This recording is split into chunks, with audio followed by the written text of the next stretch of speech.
Herkese merhabalar. Şehirleri sayfasına hoş geldiniz. Şu an İstanbul'a kış bitti ve ilkbahar geldi. Bundan dolayı da bu sezonki ilk kovan kontrolümü gerçekleştirmiş olacağım. Bu sezon İstanbul'da kış biraz uzun sürdü ve hava sıcakları çok dengesiz gitti. Hava sürekli ısınıp soğuduğu için bu sene biraz arı kaybı yaşayacağız diye düşünüyorum. Ve bunu da birazdan görmüş olacağız. Kovanımı açmadan önce bütün ekipmanlarımı dezenfekte edeceğim. Kullandığım ekipmanları dezenfekte ettikten sonra kovanımı açacağım. Bu ilk kovanımda üst kapak yalıtımını yastıklama sistemiyle kullanmıştım. Hava sıcaklığı 10 derecenin altına düştüğünde kovan içi sıcaklığı hiçbir zaman sabit kalmadı. Sürekli değişkenlik gösterdi. Bundan dolayı da bu kovanın biraz arı ölümü olmasını bekliyorum.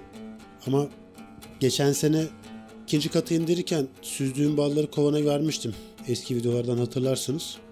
Bundan dolayı da çıtalardaki ballar tamamen sırlanmıştı ve kovan kışa hazır bir hale gelmişti. Ama dediğim gibi bu yastıklama sisteminden kaynaklı olarak kovan içi sıcaklığı çok stabil tutamadım. Bundan dolayı da biraz arı kaybımız olacak.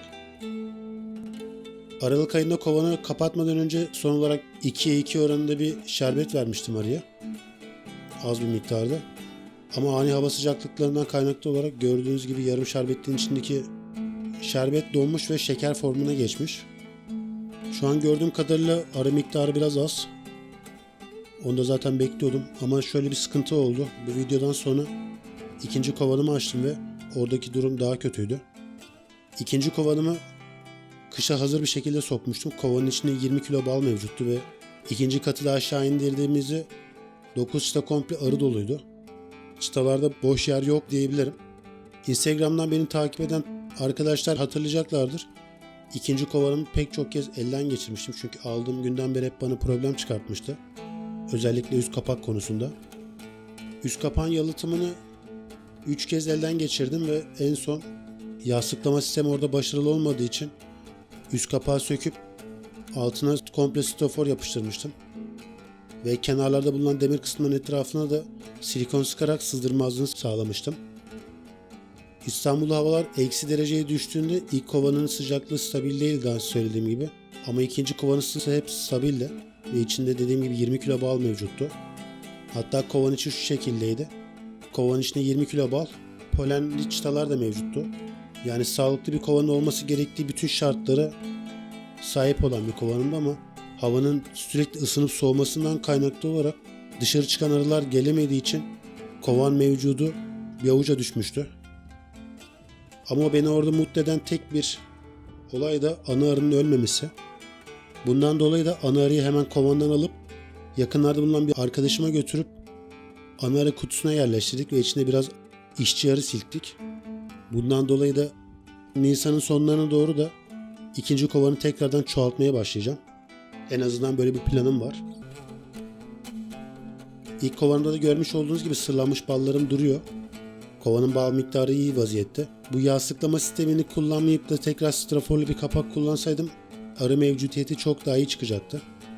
En azından öyle olacağını düşünüyorduk. İkinci kovanda bütün şartları sağlamama rağmen iklime herhangi bir müdahale edemediğimiz için ilk defa arı kaybı yaşadık. Bu da benim biraz moralimi bozdu. İlk kovanda görmüş olduğunuz gibi arının bal stoğu iyi durumda. Sadece sabah ufaktan bir kovan açıp yarım bir kek vermiştim. Daha sonra da hava sıcaklığı iyiye gitti ve rüzgar da biraz azaldığı için kovanı açmaya karar verdim. Şu an arı mevcutu biraz az ama arılar gayet sağlıklı çünkü çok iyi bir şekilde parlıyorlar. Ana arımızda sıralı yavru atmaya başlamış.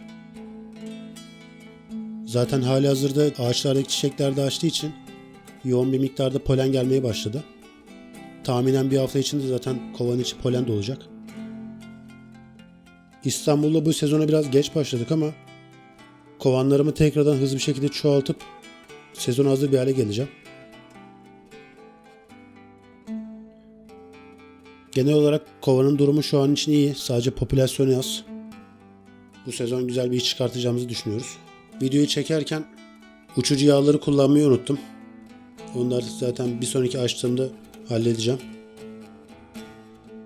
Şu an ana arımızı görebilirsiniz. Gayet sağlıklı ve iri bir şekilde. Ve arılar gayet güzel parlıyor. Bu çıtamda da ana arı sıralı yumurta atmış. hava sıcaklığı iyiye gittiği için ve polenle geldiği için anarı güzel yumurta bırakmış. Belfast anarımın da 2. sezonu, daha genç. Şu an videoda da günlük yumurtaları görebilirsiniz. Bugünkü yapacağım işlemler bu kadar. Tahminen haftaya da kovandaki yastığı kaldıracağım. Gündüz ve gece sıcaklıkları biraz daha stabil olduğunda yastıklamayı da kaldıracağım. Kovanın üstüne koyduğum çıta da arıların rahatça geçebilmesi için. Çünkü yastığı koyup kavanı kapattığımda spanzette baskı uyguladığı için arıların kovanın üstünden geçişini engelleyecektir. Geçişini engellememesi için bu çıtaları koyuyorum. Hava sıcaklığı da stabil olduğunda bu yastığı kaldıracağım. Bütün arıcı dostlarımıza da bol bereketli bir sezon diliyorum.